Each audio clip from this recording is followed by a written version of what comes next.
دا ویډیو ستا لپاره ده که چېرته غواړې خپل اولادونو آینده هم دنیوي او هم اخروي سالمه وګوري او دا احساس هم ونه کړي چې د قیامت په ورځ به زه خپل رب ته ملامت اوسم.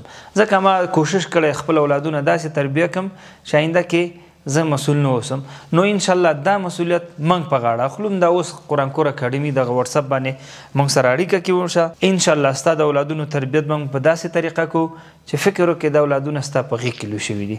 زموږ هدف هم دا دی که زه د نړۍ په هر ګوټ کې زموږ اولادونه وي انشاءالله موږ به تربیت داسې کوو چې تر څو پورې الله وپېژني، رسول وپېژني او خپل دین او مذهب او حتی خپل فرهنګ، حتی خپل د مور پلار حقوق، د خور حقوق، د مشرانو د کشرانو، دا ټول به داسې ورته موږ ښیو چې تر څو پورې څوک احساس هم ونه کړي چې زما اولاد په اسلامي یا په غیر اسلامي ټولنه کې لوی شوی دی. همدا اوس د دغه ستر مسؤلیت څخه ځان خلاص کړه. په دغه نمبر موږ سره اړیکه کې شه.